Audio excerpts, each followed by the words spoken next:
Hello, I'm Dr. Rachel Bennett. For over 30 years, I've had the distinct privilege of being a gynecologist, with the last 15 of those years dedicated specifically to the vibrant, evolving health of women post-menopause. In my practice here in Scottsdale, Arizona, where the sun shines as brightly as the wisdom in my patients' eyes, I've learned that some of the most profound conversations don't happen in the stirrups, but in the quiet moments after the exam, when a woman feels safe enough to ask the questions she's been holding on to for decades. What if I told you that one of the most powerful, accessible, and beneficial tools for your health, happiness, and vitality after 60 has been profoundly misunderstood and perhaps even misused for most of your life? I'm not talking about a new supplement from a fancy wellness store in Santa Monica or a complex yoga pose. I'm talking about the deeply personal, deeply healing act of self-pleasure. Now, I can almost feel some of you shifting uncomfortably. That's okay. For generations, this topic has been shrouded in silence, relegated to whispers, or dismissed as something frivolous or even shameful, something for the young, the restless, the not yet wise. This is the greatest myth of all, that as the silver appears in our hair and the lines on our faces tell the stories of our lives, our sensuality is meant to be packed away like old photo albums. I am here today as your doctor and your advocate to tell you that this is not only untrue, but it is a harmful falsehood that robs women of a source of joy, connection, and profound well-being. The truth is, your body, in its magnificent 60, 70, or 80-year-old glory, remains a source of immense pleasure. The instrument is still there. We just need to learn how to play it as it is today, not as it was decades ago. Over the years, through countless confidential conversations, I've compiled the wisdom, the regrets, and the breakthroughs of my patients. They've shared with me the mistakes they made for years, the simple shifts that changed everything, and the freedom they found on the other side.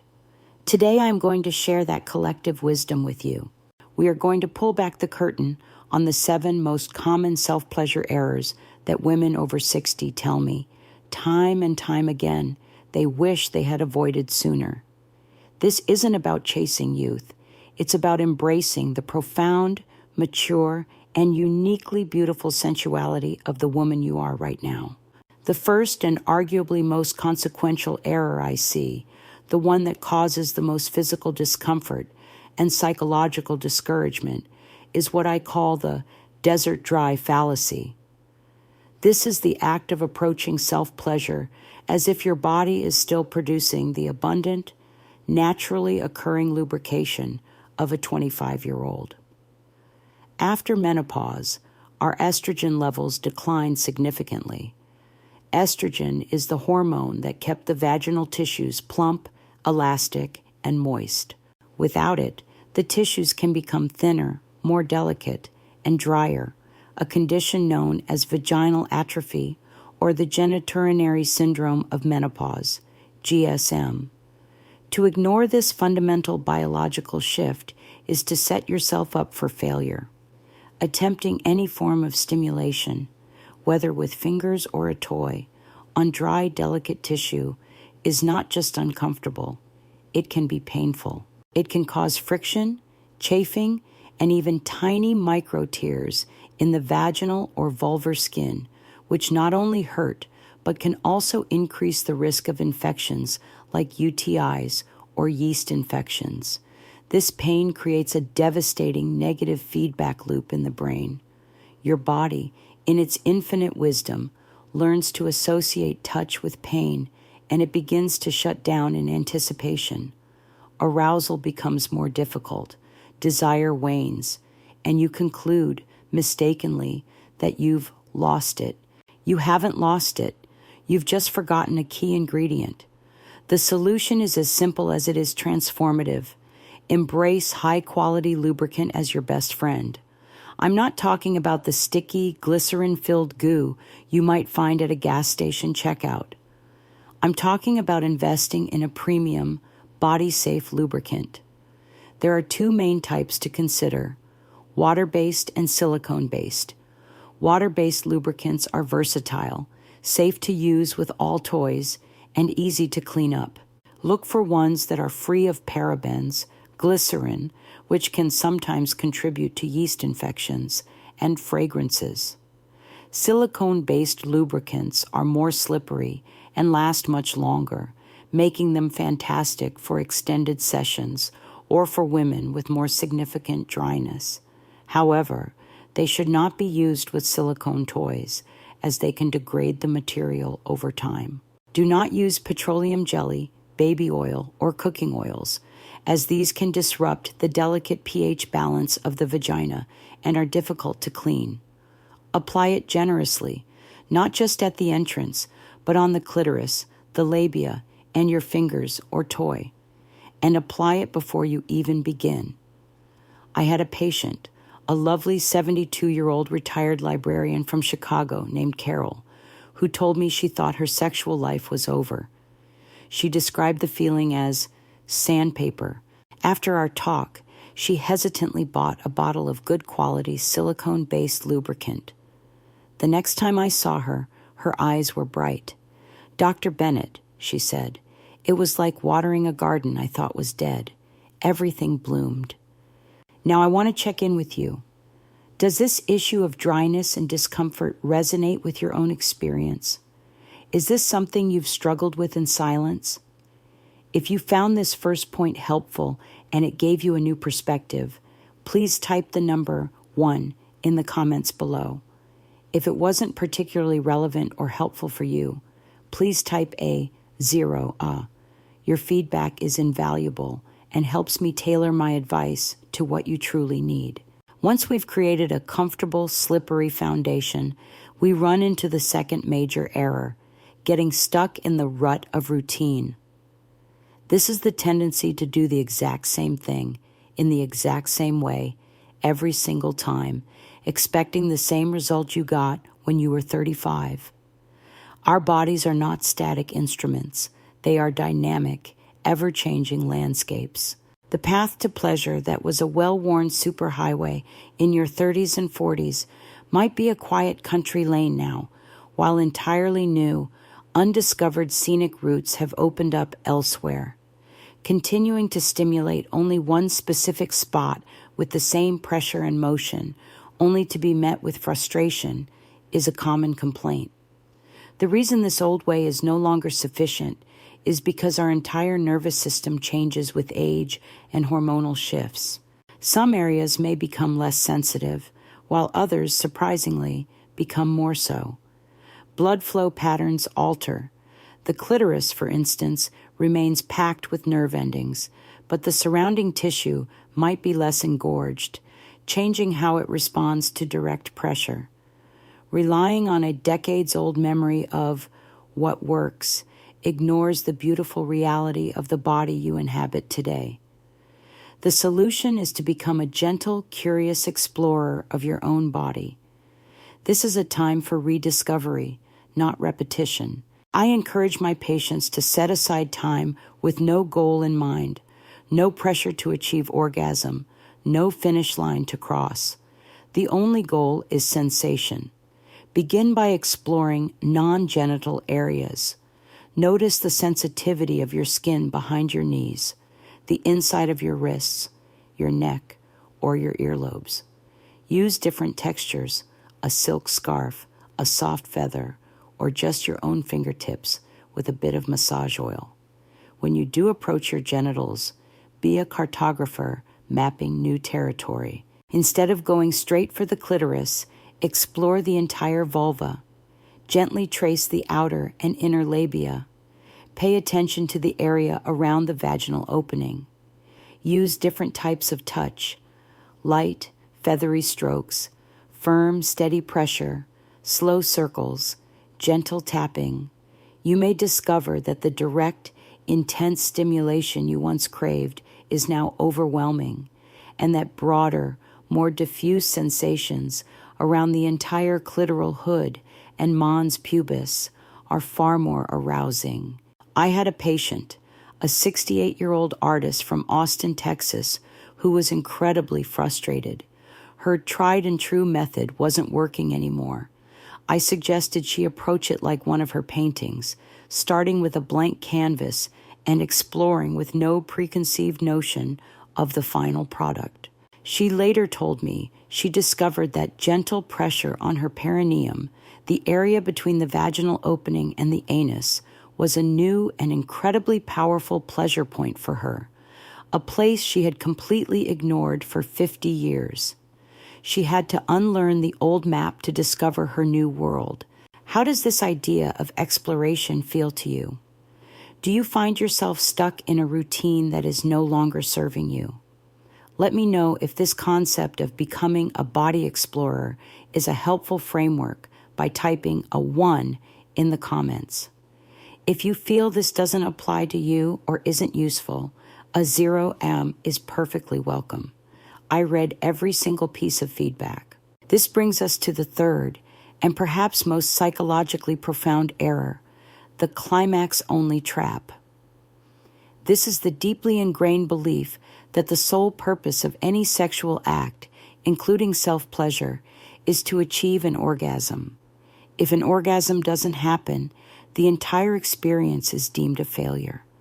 This mindset is a relic of a performance-oriented, goal-driven view of sexuality that frankly serves no one, especially as we age. It turns a potential act of joy, connection, and relaxation into a stressful pass-fail exam. Why is this so detrimental? Because our orgasmic response can and often does change after 60. It might take longer to become aroused. The intensity of the climax might feel different, or it may not happen every single time. By making orgasm the only measure of success, you place immense pressure on yourself and ignore the vast spectrum of pleasure that is available to you along the way. You miss the entire journey because you're fixated on a single destination. The true importance of self-pleasure in this chapter of life extends far beyond the peak of an orgasm. It's a powerful tool for stress reduction as it releases endorphins and oxytocin, the feel-good and bonding hormones. It improves blood flow to the pelvic region, which is crucial for tissue health. It helps you stay connected to and knowledgeable about your own body.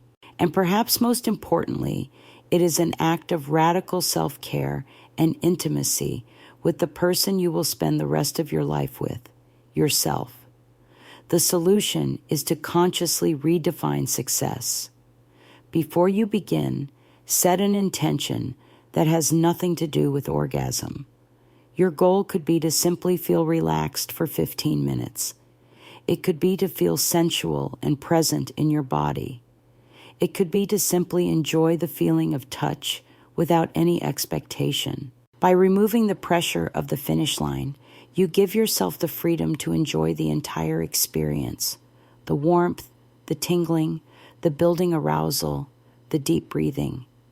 Ironically, when you release the desperate need for an orgasm to happen, you create the relaxed, receptive state of mind where it is most likely to occur.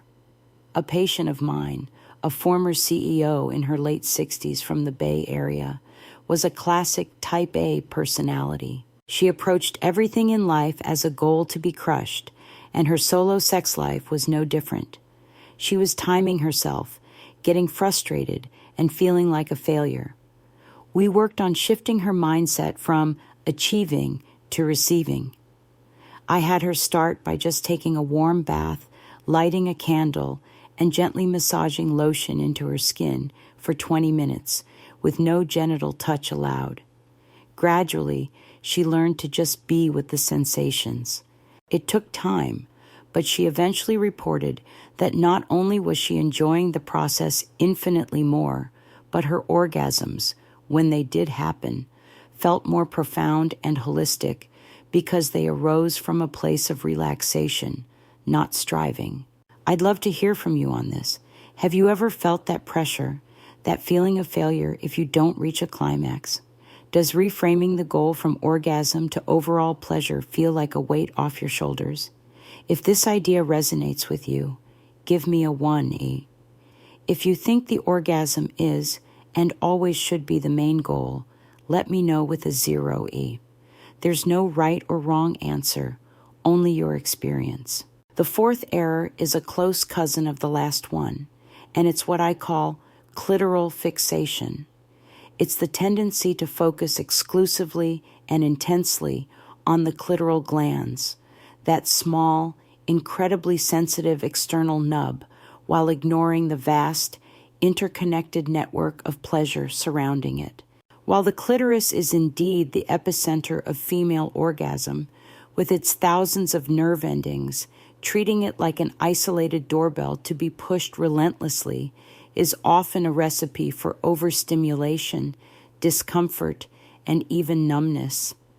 The old way of thinking was that this one tiny spot was the only key to the kingdom, but this ignores the beautiful complexity of our anatomy. The clitoris is not just what you see on the surface. It's a much larger, wishbone-shaped structure that extends internally, wrapping around the urethra and vagina.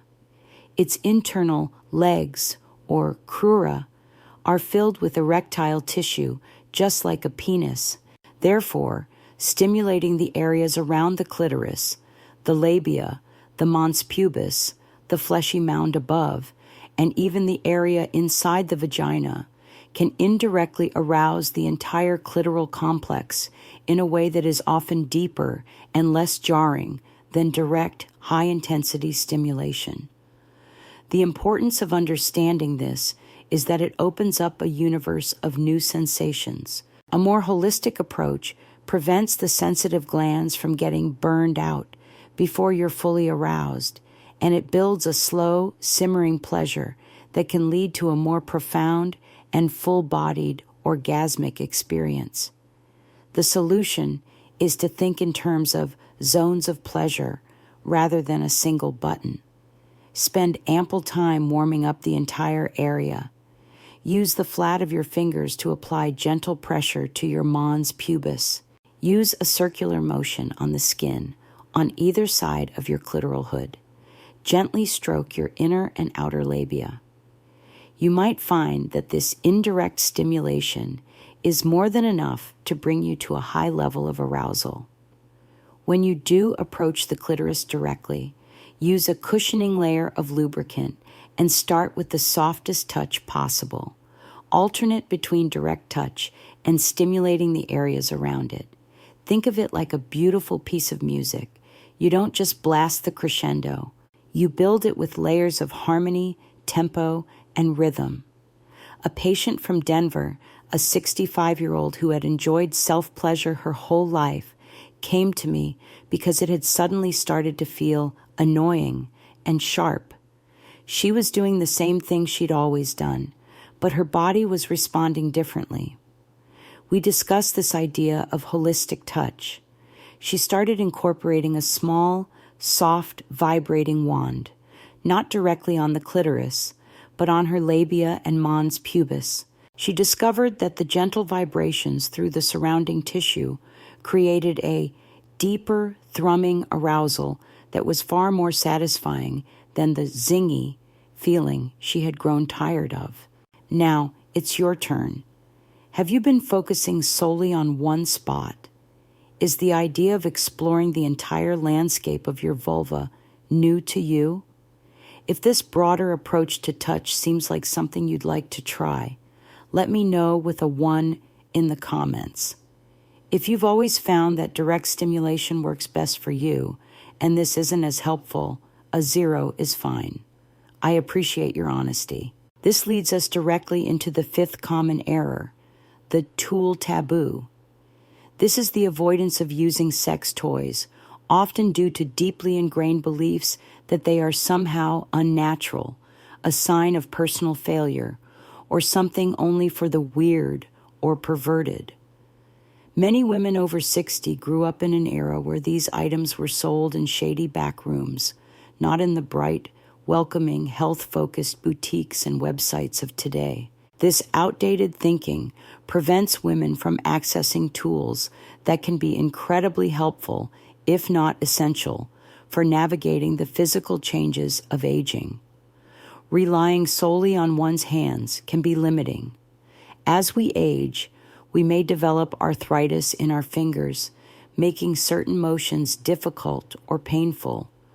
We might have less stamina or find it hard to maintain consistent pressure. The angles can be awkward. By refusing to even consider a modern vibrator or dildo, you are essentially asking a carpenter to build a house without a power drill. It's possible, but it's a lot harder, and the results might not be as satisfying. The importance of overcoming this taboo is about empowerment and accessibility. Modern sex toys are not scary or shameful. They are wellness tools. They are ergonomically designed, made from body-safe, medical-grade silicone, and offer a range of speeds and patterns that your fingers simply cannot replicate. For a body that might need a little more encouragement to get the blood flowing, a vibrator can be a game changer. The vibrations can awaken nerve endings and increase circulation in a way that manual stimulation cannot, often making arousal and orgasm easier and more consistent. The solution is to reframe toys as health aids and to start slow. You don't need to walk into an overwhelming adult store. Many wonderful female-founded companies online cater specifically to an older demographic, with discreet packaging and elegant, non-intimidating designs. A great place to start is with a small, palm-sized external vibrator, often called a bullet or wand. Look for one made of 100% silicone that is waterproof for easy cleaning and has simple, easy-to-use buttons. Remember our discussion about clitoral fixation? These tools are perfect for that broader stimulation. You can use the rumbling base on your mons pubis or the side of the toy on your labia long before you ever touch it directly to your clitoris. I remember a 75-year-old patient, a retired school teacher from a small town in Georgia, who was mortified when I first suggested it. "Oh, heavens no, Dr. Bennett. I couldn't possibly," she'd said. But she was struggling with arthritis in her hands. 6 months later, she sheepishly admitted she had bought a small, elegant wand online. "It's my little secret," she whispered with a twinkle in her eye. "It's easier on my hands, and my goodness, the results are rather efficient." I'm curious about your thoughts on this. Is the idea of using a sex toy something you've ever considered, or does it feel like a barrier for you? If this section has made you feel even a little more open to the idea, please let me know with a 1. If it's still a firm no for you, that is completely okay. Just type a 0. Your comfort level is what matters most. The 6th error is one that exists entirely between the ears, but it has a profound impact on the entire body. It is the error of ignoring the mind-body connection. This is the attempt to engage in self-pleasure while your mind is racing with a to-do list, filled with anxiety about your finances, or consumed by negative self-talk about your aging body. You cannot expect your body to open up to pleasure when your mind is a fortress of stress and criticism. The old way was to just get it over with, or to try and force a physical response while being mentally checked out. This rarely works. Arousal doesn't begin in the genitals. It begins in the brain. The brain is our largest and most important sex organ.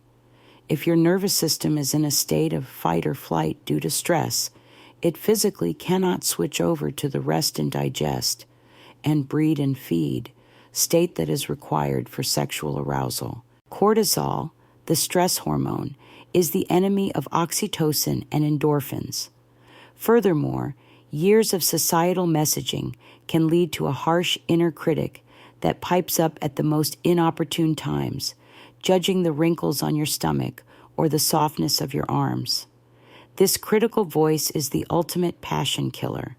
It is vital to understand that creating a mental and emotional space for pleasure is just as important as using lubricant. It's about giving yourself permission to receive pleasure and being present enough to experience it. The solution is to create a ritual. This doesn't have to be elaborate, but it should signal to your brain that you are transitioning from the everyday world into a sacred space of self-care.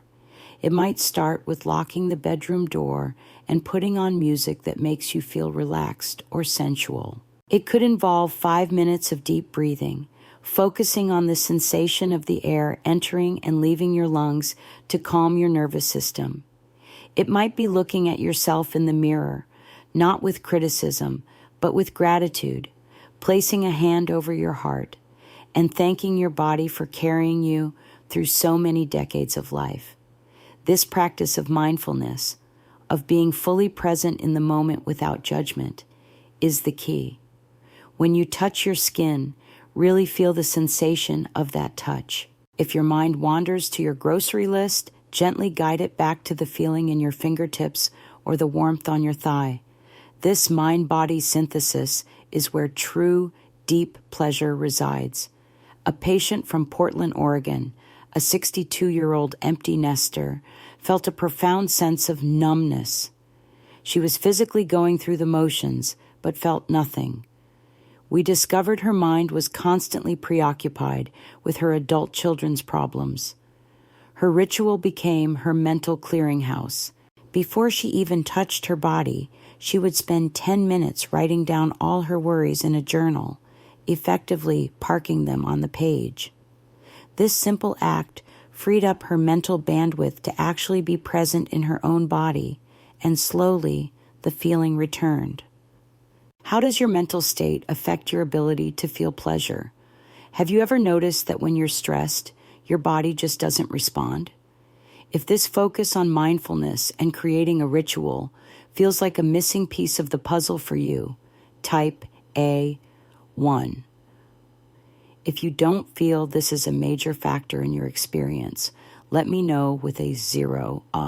Finally, we arrive at the 7th and perhaps most pervasive error, the one that underpins all the others.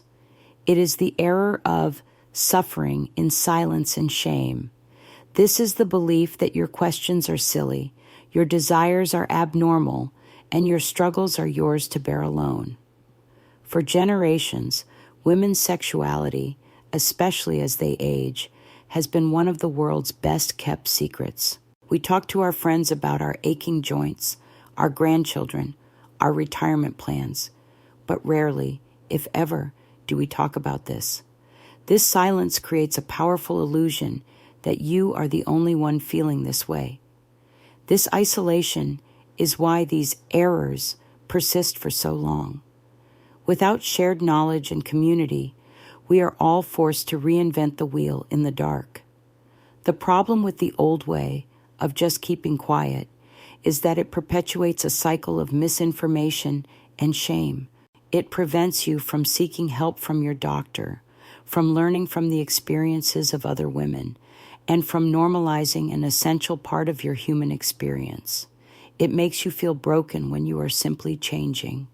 The importance of breaking this silence cannot be overstated. When you voice your concerns, you open the door to solutions. When you share your story, you realize you are not alone. There is immense power in knowing that the frustration you feel has been felt by millions of other women, and that there are paths to rediscovering joy. The solution is twofold. Talk to a professional and talk to your peers. Please, I implore you, talk to your gynecologist, your primary care physician, or a therapist who specializes in sexuality. We have heard it all. There is no question that will shock us, and no problem that we will judge. We are here to help you navigate these changes with medical advice, product recommendations, and compassionate support. Secondly, consider finding a trusted friend or a community of women where these topics can be discussed openly. It could be a close friend you've known for years, or even a private online forum for women over 60. The simple act of saying, "I've been struggling with this," and hearing someone else say, "Me too," is one of the most healing experiences a person can have. It dismantles shame brick by brick. A group of my own patients right here in Scottsdale informally started their own little book club after meeting in my waiting room. They confessed to me months later that they rarely discuss the books. Instead, they've created a safe space to talk about menopause, intimacy, and yes, self-pleasure. They call themselves the Vibrant Violets, and the support they give each other is more powerful than any prescription I could write. This is my final check-in with you. Have you been holding on to these questions and concerns in silence? Does the thought of speaking to a doctor or a friend about this feel intimidating, but also, perhaps, a little bit liberating? If this message about breaking the silence encourages you, please type A1. If you prefer to keep these matters private, I respect that completely. Just type A0. Thank you for sharing your feedback with me throughout this discussion. As we draw our time together to a close, let's take a moment to breathe and reflect on the journey we've just taken. We've unraveled 7 common patterns that may have been holding you back from a richer, more fulfilling relationship with your own body. We dismantled the desert dry fallacy by embracing lubricant as a non-negotiable ally. We broke free from the rut of routine by vowing to become curious explorers of our ever-changing bodies. We escaped the climax-only trap, redefining success not as a single peak, but as the entire landscape of pleasure and relaxation. We moved beyond clitoral fixation to embrace a more holistic, full-bodied approach to touch. We challenged the tool taboo, reframing vibrators as modern wellness aids. We acknowledged the profound mind-body connection, understanding that peace in the mind is the gateway to pleasure in the body. And finally, we confronted the most formidable barrier of all, the silence of shame, resolving to seek out knowledge and community. These are not just tips for better orgasms. They are invitations to a deeper, more loving, and more honest relationship with yourself. This is an act of claiming your vitality, of affirming that your pleasure matters, and of refusing to become invisible in a world that too often overlooks the wisdom and beauty of age. My final, most heartfelt piece of advice is this: be patient and be kind to yourself. You are unlearning decades of conditioning and rediscovering a body that has lived a long and magnificent life. There will be days of wonderful discovery and days of frustration. Both are okay. The goal is not perfection, it is presence. The one great life lesson I hope you take away from our talk today is this: it is never, ever too late to rewrite your own story. So many aspects of our lives can feel set in stone by the time we reach our 60s, our careers, our families, our histories. But your story of pleasure, of joy, of self-acceptance is not finished. The ink is not yet dry. The pen is still in your hand, and you get to write the next chapter. Make it a beautiful one. I would be so grateful to hear your thoughts. Please leave a comment below, sharing which of these 7 points resonated with you the most. Your story might be the very thing someone else needs to read today. If you found this discussion valuable, please share it with your friends, your sisters, or any woman in your life who deserves to hear this message. And finally, be sure to subscribe to our channel for more honest, empowering conversations about women's health at every stage of life. Thank you for your time and your trust. Be well.